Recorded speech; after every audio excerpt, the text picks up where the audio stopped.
ਵਾਹਿਗੁਰੂ ਜੀ ਕਾ ਖਾਲਸਾ ਵਾਹਿਗੁਰੂ ਜੀ ਕੀ ਫਤਿਹ। ਸ਼੍ਰੀ ਗੁਰੂ ਅਰਜਨ ਦੇਵ ਜੀ ਦੀ ਸ਼ਹਾਦਤ। ਡਾਕਟਰ ਗੁਲਜ਼ਾਰ ਸਿੰਘ। ਸਿੱਖਾਂ ਨੂੰ ਸ਼ਹਾਦਤ ਦਾ ਪਹਿਲਾ ਪਾਠ ਸ਼੍ਰੀ ਗੁਰੂ ਅਰਜਨ ਦੇਵ ਜੀ ਨੇ ਆਪਣੀ ਸ਼ਹਾਦਤ ਰਾਹੀਂ ਸਿਖਾਈ ਅਤੇ ਇਸ ਪਾਠ ਦੀ ਦੁਹਰਾਈ ਸ਼੍ਰੀ ਗੁਰੂ ਤੇਗ ਬਹਾਦਰ ਸਾਹਿਬ ਨੇ ਕਰਵਾਈ। ਇਹਨਾਂ ਦੋਵਾਂ ਸ਼ਹੀਦੀਆਂ ਸ਼ਹਾਦਤ ਸ਼ਬਦ ਨੂੰ ਰੂਹਾਨੀਅਤ ਦੇ ਪ੍ਰਸੰਗ ਵਿੱਚ ਨਵੇਂ ਅਰਥਾਂ ਦਿੰਦੀਆਂ ਹਨ। ਸਿੱਖ ਨੂੰ ਬਦੇਹ ਹੋ ਕੇ ਜੀਵਨ ਦਾ ਵੱਲ ਸਿਖਾਉਂਦੀਆਂ ਹਨ। ਸਿੱਖ ਧਰਮ ਵਿੱਚ ਸ਼ਹਾਦਤ ਮਨੁੱਖੀ ਹਸਤੀ ਨੂੰ ਰੂਬੀ ਸੂਹਜ ਵਿੱਚ ਕੇਂਦਰਿਤ ਕਰਨ ਦਾ ਨਾਂ ਹੈ। ਸ਼੍ਰੀ ਗੁਰੂ ਅਰਜਨ ਦੇਵ ਜੀ ਦੀ ਸ਼ਹਾਦਤ ਨੂੰ ਇੱਥੇ 3 ਨੁਕਤਿਆਂ ਤੋਂ ਵਿਚਾਰਨ ਦਾ ਯਤਨ ਕੀਤਾ ਜਾਵੇਗਾ ਕਿ ਸ਼ਹਾਦਤ ਦਾ ਸਿੱਖ ਪ੍ਰਸੰਗ ਕੀ ਹੈ, ਇਸ ਸ਼ਹਾਦਤ ਦਾ ਮੁੱਖ ਕਾਰਨ ਕੀ ਸੀ ਅਤੇ ਇਸ ਸਿੱਖ ਸਮਾਜ ਵਿੱਚ ਕੀ ਪ੍ਰਭਾਵ ਪਾਇਆ। ਸ਼ਹਾਦਤ ਦਾ ਸਿੱਖ ਪ੍ਰਸੰਗ। ਸਭ ਤੋਂ ਮਹੱਤਵਪੂਰਨ ਗੱਲ ਇਹ ਹੈ ਕਿ ਸ਼੍ਰੀ ਗੁਰੂ ਅਰਜਨ ਦੇਵ ਜੀ ਦੀ ਸ਼ਹਾਦਤ ਤੋਂ ਪਹਿਲਾਂ ਸਮੁੱਚੇ ਭਾਰਤੀ ਸਾਹਿਤ ਵਿੱਚ ਸ਼ਹਾਦਤ ਦੇ ਤੁਲ ਕੋਈ ਲਫ਼ਜ਼ ਨਹੀਂ ਵਰਤਿਆ ਜਾਂਦਾ ਸੀ। ਗੱਲ ਇਹ ਨਹੀਂ ਹੈ ਕਿ ਸ਼ਹਾਦਤ ਹੋਈ ਜਾਂ ਨਹੀਂ, ਪਰ ਜੋ ਸ਼ਬਦ ਵਰਤਿਆ ਜਾਂਦਾ ਸੀ ਉਹ ਬਲੀਦਾਨ ਹੈ। ਬਲੀਦਾਨ ਸ਼ਬਦ ਬਲੀ ਦਾ ਰਸਮ ਵਿੱਚੋਂ ਉਜਾਗਰ ਹੋਇਆ ਹੈ, ਜਿਸ ਵਿੱਚ ਨਿਰਜਿੰਦੇ ਦੇਵਤਾ ਦੇ ਸਨਮੁਖ ਮੂਲ ਖਰੀਦੇ ਹੋਏ ਵਿਅਕਤੀ ਨੂੰ ਬੱਕਰੀ ਵਾਂਗ ਖੋਹ ਦੇਣ 'ਤੇ ਕ੍ਰੂਰਕ੍ਰਿਤੀਆਂ ਅਦਾ ਕੀਤੀ ਜਾਂਦੀ ਸੀ। ਬਲੀਦਾਨ ਸ਼ਬਦ ਸ਼ਹਾਦਤ ਦੇ ਤੁਲ ਇਸ ਕਰਕੇ ਨਹੀਂ ਕਿਉਂਕਿ ਇਸ ਵਿੱਚ ਸੱਚ ਨੂੰ ਸਥਾਪਿਤ ਕਰਨ ਦੀ ਕੋਈ ਸੂਰਮਤਾਈ ਨਹੀਂ, ਸਗੋਂ ਦੇਵਤੇ ਦੀ ਕਰੂਪੀ ਅਤੇ ਬਚਣ ਦੀ ਮਜਬੂਰੀ ਕੰਮ ਕਰਦੀ ਸੀ। ਸ਼ਹਾਦਤ ਅਤੇ ਸ਼ਹੀਦ ਦੋਵੇਂ ਲਫ਼ਜ਼ ਅਰਬੀ ਜ਼ੁਬਾਨ ਦੇ ਹਨ, ਜਿਨ੍ਹਾਂ ਦੀ ਕੋਸ਼ੀ ਅਰਥ ਗਵਾਹੀ ਅਤੇ ਗਵਾਹ ਹਨ। ਇਹ ਦੋਵੇਂ ਲਫ਼ਜ਼ ਪਹਿਲੀ ਵਾਰ ਕੁਰਾਨ ਮਜੀਦ ਅਤੇ ਸੂਰਾ ਅਲ ਬਕਰ ਦੀ ਆਇਤ 133 ਅਤੇ ਸੂਰਾ ਅਲ ਨਿਸਾ ਦੀ ਆਇਤ 42 ਵਿੱਚ ਵਰਤੇ ਗਏ ਹਨ। ਇੱਥੇ ਇਹ ਸ਼ਬਦ ਗਵਾਹੀ ਅਤੇ ਗਵਾਹ ਦੇ ਅਰਥ ਵਿੱਚ ਲਏ ਗਏ ਹਨ। ਸਿੱਖ ਚਿੰਤਨ ਇਹਨਾਂ ਦੋਵਾਂ ਸ਼ਬਦਾਂ ਨੂੰ ਫਾਰਸੀ ਤੋਂ ਸਰੋਤ ਲੈ ਕੇ ਇਹਨਾਂ ਨੂੰ ਸਿਧਾਂਤੀਕਰਨ ਕਰਕੇ ਦੇਸ਼ ਕੌਮ ਦੇ ਧਰਮ ਲਈ ਜਾਨ ਕੁਰਬਾਨ ਕਰਨ ਵਾਲੇ ਲਈ ਵਰਤਿਆ ਗਿਆ ਹੈ। ਗੁਰਬਾਣੀ ਵਿੱਚ ਇਹ ਸ਼ਬਦ 2 ਵਾਰ ਆਇਆ ਹੈ ਤੇ ਪ੍ਰਸੰਗ ਵਿੱਚ ਵੀ ਆਇਆ ਹੈ। ਸਿੱਖੀ ਵਿੱਚ ਇਹ ਸ਼ਬਦ ਉਹਨਾਂ ਅਤੀ ਸੱਚਿਆਰਾ ਮਹਾਂਪੁਰਖਾਂ ਲਈ ਵਰਤਿਆ ਗਿਆ ਹੈ ਜੋ ਸੱਚ ਦੀ ਖਾਤਰ ਸਿਰ ਧੜ ਦੀ ਬਾਜੀ ਨਿਸੰਗ ਹੋ ਕੇ ਲਾ ਦੇਵੇ ਤੇ ਸੱਚ ਨੂੰ ਜਹਾਨੀ ਹਾਲਤ ਪਲਤ ਪ੍ਰਖਤ ਕਰ ਦੇਵੇ। ਇਵੇਂ ਸ਼ਹਾਦਤ ਸੱਚ ਨੂੰ ਕਾਇਮ ਕਰਨ ਲਈ ਦਿੱਤੀ ਗਈ ਕੁਰਬਾਨੀ ਦੀ ਗਵਾਹੀ ਹੈ, ਨਾ ਕਿ ਸਾਧਾਰਨ ਗਵਾਹੀ। ਆਪਣੀ ਵਿਅਕਤਤਾ ਕਰਕੇ ਸਿੱਖ ਚਿੰਤਨ ਵਿੱਚ ਸ਼ਹੀਦਾਂ ਸ਼ਬਦ ਵਿੱਚ ਨਾਲ ਇੰਨਾ ਜੁੜ ਗਿਆ ਹੈ। ਸ਼ਹੀਦ ਸ਼ਬਦ ਸਿੱਖ ਨਾਲ ਇੰਨਾ ਜੁੜ ਗਿਆ ਹੈ ਕਿ ਸਿੱਖ ਦਾ ਵਿਸ਼ੇਸ਼ਣ ਹੀ ਬਣ ਗਿਆ ਹੈ। ਸਿੱਖ ਜਿਉਂਦਾ ਵੀ ਅਕਾਲ ਪੁਰਖ ਦੇ ਭਾਣੇ ਵਿੱਚ ਹੈ ਅਤੇ ਮਰਦਾ ਵੀ ਉਸੀ ਦੇ ਹੁਕਮ ਵਿੱਚ ਹੈ। ਇਸੇ ਕਰਕੇ ਸਿੱਖ ਇਸ ਨੂੰ ਮੌਤ ਨਹੀਂ ਕਹਿੰਦੇ, ਅਕਾਲ ਚਲਾਣਾ ਕਹਿੰਦੇ ਹਨ। ਸ਼੍ਰੀ ਗੁਰੂ ਅਰਜਨ ਦੇਵ ਜੀ ਦੀ ਸ਼ਹੀਦੀ ਦਾ ਕਾਰਨ। ਸ਼੍ਰੀ ਗੁਰੂ ਅਰਜਨ ਦੇਵ ਜੀ ਨੂੰ ਮੁਗਲ ਬਾਦਸ਼ਾਹ ਜਹਾਂਗੀਰ ਦੇ ਹੁਕਮ ਨਾਲ 1606 ਈਸਵੀ ਵਿੱਚ ਲਾਹੌਰ ਦੇ ਰਾਵੀ ਕੰਢੇ ਕਿਨਾਰੇ ਤਸ਼ਹੀਦ ਦੇ ਕੇ ਸ਼ਹੀਦ ਕੀਤਾ ਗਿਆ। ਇਹ ਸ਼ਹੀਦੀ ਕਿਉਂ ਹੋਈ? ਇਤਿਹਾਸ ਦੀਆਂ ਪੁਸਤਕਾਂ ਪੜ੍ਹਦੇ ਹਾਂ ਤਾਂ ਇਤਿਹਾਸਕਾਰ ਵੱਲੋਂ ਅਨੇਕ ਪ੍ਰਕਾਰ ਦੀਆਂ ਕਾਰਨ ਗਿਣਾਵੇ ਗਏ ਹਨ। ਇੱਥੇ ਪ੍ਰਿਥਵੀ ਚੰਦ ਦਾ ਵਿਰੋਧੀ ਹੋਣਾ, ਖੁਸਰੋ ਦੀ ਬਗਾਵਤ ਤੇ ਸ਼੍ਰੀ ਗੁਰੂ ਨੂੰ ਉਸਨੂੰ ਸ਼ਰਨ ਦੇਣਾ, ਚੰਦੂ ਦੀ ਸਾਜ਼ਿਸ਼, ਜਹਾਂਗੀਰ ਦੀ ਕਰੂਰਤਾ ਵਗੈਰਾ ਵਗੈਰਾ। ਇਹ ਠੀਕ ਹੈ, ਇਸ ਦੇ ਤਤਕਾਲੀ ਕਾਰਨ ਉਪਰੋਕਤ ਹੋ ਸਕਦੇ ਹਨ, ਪਰ ਇਸ ਦੇ ਅਸਲੀ ਕਾਰਨ ਕੀ ਸੀ, ਇਸ ਵੱਲ ਸਾਡਾ ਧਿਆਨ ਬਹੁਤ ਘੱਟ ਗਿਆ ਹੈ। ਇਸ ਨੂੰ ਸਮਝਣ ਲਈ ਸਾਨੂੰ ਹਿੰਦੁਸਤਾਨ ਦੀ ਰਾਜਸੀ, ਸਮਾਜੀ ਪ੍ਰਬੰਧ ਅਤੇ ਅਧਿਆਤਮਿਕ ਫਲਸਫੇ ਦੇ ਭੈਣ ਨੂੰ ਸਮਝਣਾ ਜ਼ਰੂਰੀ ਹੈ। ਹਿੰਦੁਸਤਾਨ ਬਹੁ-ਜਾਤੀ, ਬਹੁ-ਕੌਮੀ, ਬਹੁ-ਧਰਮੀ ਦੇਸ਼ ਹੈ। ਇੱਥੇ ਦਾ ਰਾਜ ਪ੍ਰਬੰਧ ਬਹੁ-ਕੇਂਦਰਿਤ ਹੋਣਾ ਚਾਹੀਦਾ ਹੈ, ਪਰ ਕੋਸ਼ਿਸ਼ ਹਮੇਸ਼ਾ ਇੱਕ ਕੇਂਦਰਿਤ ਰਾਜ ਸਥਾਪਿਤ ਕਰਨ ਦੀ ਰਹੀ ਹੈ। ਇਸ ਕਰਕੇ ਕੇਂਦਰਿਤ ਸੋਚ ਅਧੀਨ ਹੀ ਸਾਮੀ ਅਤੇ ਆਰੀਆਈ ਪਰੰਪਰਾਵਾਂ ਦਾ ਪੈੜ ਹੁੰਦਾ ਰਿਹਾ ਹੈ। ਭਾਈ ਗੁਰਦਾਸ ਜੀ ਇਸ ਦੀ ਬੜੀ ਖੂਬਸੂਰਤੀ ਨਾਲ ਵਰਣਨ ਕਰਦੇ ਹਨ। 4 ਵਰਨ 4 ਮਜ਼ਹਬਾਂ, ਜਗ ਵਿੱਚ ਹਿੰਦੂ ਮੁਸਲਮਾਨੈ, ਖੁਦੀ ਬਖੀਲੀ ਤਕਬਰੀ, ਖਿਚੋ ਤਾਣ ਕਰੇਨ ਧਿਆਣੈ। ਗੰਗ ਬਨਾਰਸ ਹਿੰਦੂਆਂ, ਮੱਕਾ ਕਾਬਾ ਮੁਸਲਮਾਨੈ, ਸੁन्नत मुसलमान की तिलक, जमु हिंदू भुलाणै। राम रहीम कायदे ਇੱਕ ਨਾ ਦੁਏ ਰਾਹ ਭੁਲਾਣਾ, ਬੇਤ ਕਦੇ ਭੁਲਾਏ ਕੈ, ਮੋਹੇ ਲਾਲਚ ਦੁਨੀ ਸੈਤਾਣੇ।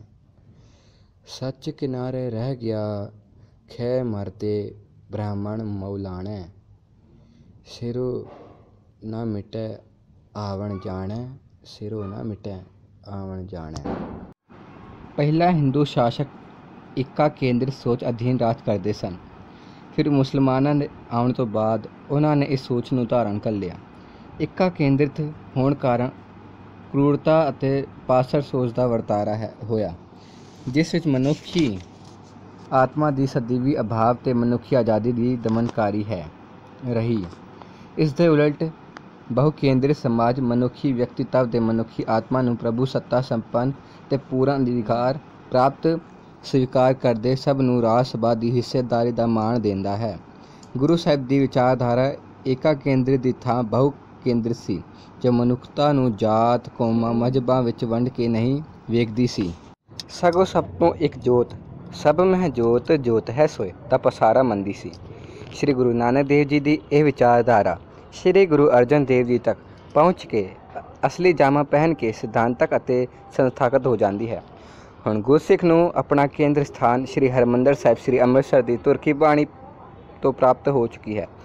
ਵੇਲੇ ਦਾ ਸੱਚ ਇਹ ਸੀ ਕਿ ਹਿੰਦੂਆਂ ਦਾ ਤੀਰਥ ਸਥਾਨ ਉੱਪਰ ਗੈਰ ਹਿੰਦੂ ਅਖੌਤੀ ਦਲਿਤ ਸ਼੍ਰੇਣੀ ਯਾਨੀ ਸ਼ੂਦਰ ਇਸ਼ਨਾਨ ਨਹੀਂ ਕਰ ਸਕਦੇ ਸਨ। ਮੰਦਰਾਂ ਵਿੱਚ ਇਹ ਅਰਚਾ ਪੂਜਾ ਵੀ ਨਹੀਂ ਕਰ ਸਕਦੇ ਸਨ। ਵੇਦਾਂ ਦਾ ਪਾਠ ਕਰਨਾ ਤੋਂ ਦੂਰ ਇਹ ਸੁਣ ਵੀ ਨਹੀਂ ਸਕਦੇ ਸਨ। ਕਹਿੰਦੇ ਹਨ ਇਹਨਾਂ ਦੇ ਕੰਨਾਂ ਵਿੱਚ ਸਿੱਕਾ ਡਾਲਿਆ ਜਾਂਦਾ ਸੀ। ਇਹ ਵੇਦ ਮੰਤਰ ਸੁਣ ਕੇ ਗਿਆਨ ਪ੍ਰਾਪਤ ਨਾ ਕਰ ਲੈਣ। ਗੁਰੂ ਸਾਹਿਬਾਨ ਦੁਆਰਾ ਸਥਾਪਿਤ ਸ੍ਰੀ ਅੰਮ੍ਰਿਤਸਰ ਵਿੱਚ ਕੋਈ ਵੀ ਵਿਅਕਤੀ ਬਿਨਾਂ ਵਿਤਕਰੇ ਤੋਂ ਇਸ਼ਨਾਨ ਕਰ ਰੂਹ ਤੇ ਮਨ ਨੂੰ ਧੋ ਸਕਦਾ ਹੈ। ਸ੍ਰੀ ਹਰਿਮੰਦਰ ਸਾਹਿਬ ਦੇ 4 ਦਰਵਾਜ਼ੇ ਹਰ ਵਰਨ ਜਾਤ ਦੇ ਬੰਦੇ ਨੂੰ ਪ੍ਰਭੂ ਨਾਲ ਜੋੜਦੇ ਹਨ। ਸ੍ਰੀ ਗੁਰੂ ਗ੍ਰੰਥ ਸਾਹਿਬ ਜੀ ਵਿੱਚ ਬਿਨਾਂ ਜਾਤ ਤੇ ਭਗਤ ਸਾਹਿਬਾਨ ਦੀ ਬਾਣੀ ਸ਼ਾਮਲ ਕਰਕੇ ਵਿਤਕਰੇ ਤੋਂ ਰਹਿਤ ਤੁਰਕੀ ਬਾਣੀ ਨੂੰ ਪ੍ਰਗਟ ਕੀਤਾ ਗਿਆ ਹੈ। ਇਸ ਨਾਲ ਹਿੰਦੂ ਤੇ ਮੁਸਲਮਾਨਾਂ ਦੋਹਾਂ ਦੇ ਇੱਕ ਕੇਂਦਰਿਤ ਸੋਚ ਨਿਕਾਰੀ ਗਈ।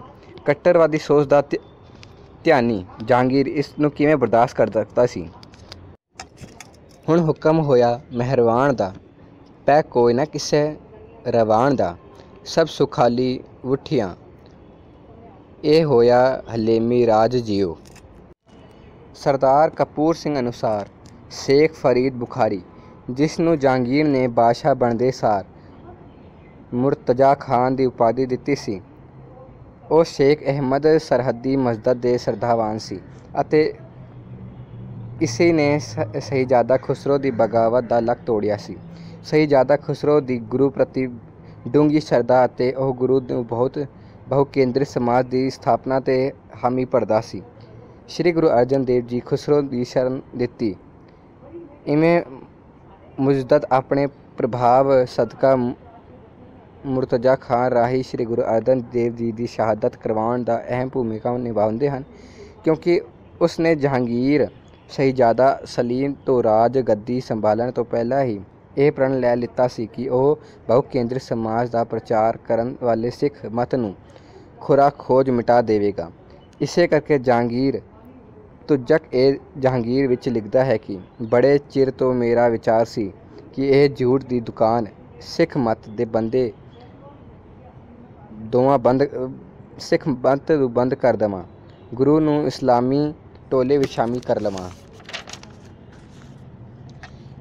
ਇਵੇਂ ਸ੍ਰੀ ਗੁਰੂ ਅਰਜਨ ਦੇਵ ਜੀ ਦੀ ਸ਼ਹਾਦਤ ਦਾ ਕਾਰਨ ਗੁਰੂ ਸਾਹਿਬਾਨ ਦੀ ਗੁਰਮਤ ਵਿਚਾਰਧਾਰਾ ਵੀ ਸੀ। ਇਸਲਾਮ ਦੀ ਕਰੂਰਤਾ ਸੋਚ ਨੂੰ ਮਿਟਾਉਣ ਵਾਸਤੇ ਜਹਾਂਗੀਰ ਆਪਣੀ ਰਾਜਸੀ ਤਾਕਤ ਏਕਾ ਕੇਂਦਰ ਸੋਚ ਰਾਹੀਂ ਹਰ ਭਾਰਤੀ ਵਾਸੀ ਨੂੰ ਧਰਮ ਪਰਿਵਰਤਨ ਰਾਹੀਂ ਇਸਲਾਮ ਦੇ ਰੰਗ ਵਿੱਚ ਰੰਗਣਾ ਚਾਹੁੰਦਾ ਸੀ। ਗੁਰੂ ਸਾਹਿਬਾਨ ਧਾਰਮਿਕ ਆਜ਼ਾਦੀ ਦੇ ਹੱਕ ਵਿੱਚ ਸੀ। ਹਿਰਦੇ परिवर्तन सबसे लय मिलाए जियो राही दूजे ते दूजेपन दे नाल लैके बहु केंद्रित समाज की स्थापना करना चाहते सन। जद श्री गुरु अर्जन देव जी नूं जहांगीर के हुक्म ते तसीहे दे के शहीद किया जा रहा सी तां साईं मियाँ मीर जो बहुत दुखी होए तां उस गुरु पासों गए ते हंझू बहाउंदे होए बेनती की, महाराज जे आग्या दवों तो आप नूं छुड़ाउण लई आप नूं कष्ट देण वालियां नूं दंड दिवाउण लई बादशाह जहांगीर नूं कहा।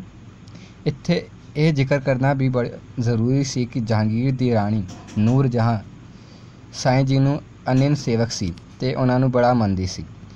ਇਸ ਰਸੂਖ ਸਦਕੇ ਸਾਈਂ ਜੀ ਗੁਰੂ ਜੀ ਸਜ਼ਾ ਖਤਮ ਕਰਵਾਉਣ ਲਈ ਸਮਰੱਥ ਸਨ, ਪਰ ਗੁਰੂ ਜੀ ਨੇ ਅਜਿਹੇ ਕਰਨ ਤੋਂ ਰੋਕ ਦਿੱਤਾ। ਇਸ ਅਨੋਖੀ ਸ਼ਹਾਦਤ ਦੇ ਰਾਜ ਨੂੰ ਸਮਝਾਉਣ ਵਾਲੇ ਪ੍ਰਸੰਗ ਨੂੰ ਬਿਆਨ ਕਰਦਾ ਹੋਇਆ ਮਿਕਾਲੀਫ ਲਿਖਦਾ ਹੈ, ਗੁਰੂ ਸਾਹਿਬ ਨੇ ਇਸ ਸਮੇਂ ਸਾਈਂ ਜੀ ਨੂੰ ਕਿਹਾ, ਉੱਪਰ ਤੱਕੋ ਆਸਮਾਨ ਵੱਲ। ਜਦ ਮੀਆਂ ਮੀਰ ਨੇ ਆਪਣੇ ਨੇਤਰ ਆਕਾਸ਼ ਵੱਲ ਕੀਤੇ ਤਾਂ ਉਸ ਨੂੰ ਫਰਿਸ਼ਤੇ ਨਜ਼ਰ ਆਏ, ਜਿਹੜੇ ਗੁਰੂ ਸਾਹਿਬਾਨ ਜੀ ਬੇਨਤੀ ਕਰ ਰਹੇ ਸਨ ਕਿ ਹੁਕਮ ਹੋਵੇ ਤਾਂ ਦੁਸ਼ਟਾਂ ਹੰਕਾਰੀਆਂ ਦਾ ਨਾਸ਼ ਕਰ ਦਈਏ। ਸਾਈਂ ਮੀਆਂ ਮੀਰ ਜੀ ਇਹ ਅਦਭੁਤ ਨਜ਼ਾਰਾ ਵੇਖ ਕੇ ਗੁਰੂ ਜੀ ਪਾਸੋਂ ਬੇਨਤੀ ਕੀਤੀ, ਜਦ ਆਪ ਪਾਸ ਅਲੌਕਿਕ ਸ਼ਕਤੀ ਹੈ ਤਾਂ ਆਪ ਅਜਿਹੇ ਨੀਚ ਪਾਪੀਆਂ ਦੇ ਹੱਥੋਂ ਦੁੱਖ ਕਿਉਂ ਝੱਲਦੇ ਹੋ। ਗੁਰੂ ਜੀ ਨੇ ਮੁਸਕਰਾਉਂਦੇ ਹੋਏ ਫਰਮਾਇਆ, ਅਸੀਂ ਇਹ ਸਾਰੇ ਕਸ਼ਟ ਵਾਹਿਗੁਰੂ ਦੇ ਸੱਚੇ ਨਾਮ ਦੇ ਪ੍ਰਚਾਰ ਕਰਨ ਵਾਲਿਆਂ ਲਈ ਆਦਰਸ਼ ਕਾਇਮ ਰੱਖਣ ਲਈ ਚੱਲ ਰਹੇ ਹਾਂ ਕਿ ਜਦੋਂ ਉਹਨਾਂ ਉੱਪਰ ਅਜਿਹੇ ਕਸ਼ਟ ਦਾ ਸਮਾਂ ਆਵੇ ਤਾਂ ਉਹ ਡੋਲ ਨਾ ਜਾਣ। ਵਾਹਿਗੁਰੂ ਨੂੰ ਬੁਰਾ ਭਲਾ ਨਾ ਆਖਣ। ਸੱਚੀ ਪ੍ਰੀਖਿਆਵਾਂ ਦੁਖੀ ਦੀ ਘੜੀ ਵਿੱਚ ਹੀ ਹੁੰਦੀ ਹੈ। ਜਦ ਆਪ ਪਾਸ ਆਪਣੀਆਂ ਹੀ ਅਗਵਾਈਆਂ ਲਈ ਉੱਚੇ ਆਦਰਸ਼ ਨਾ ਹੋਣ ਤਾਂ ਉਹਨਾਂ ਦਾ ਮਨ ਡੋਲ ਜਾਂਦਾ ਹੈ। ਦੂਜੀ ਗੱਲ, ਸਰੀਰ ਸੁਭਾਵਿਕ ਤੌਰ 'ਤੇ ਦੁੱਖ ਸੁੱਖ ਦੇ ਅਧੀਨ ਹੈ, ਪਰ ਆਤਮਾ ਨਹੀਂ। ਸਰੀਰ ਨਾਸਵਨ ਹੈ, ਆਤਮਾ ਅਮਰ ਹੈ।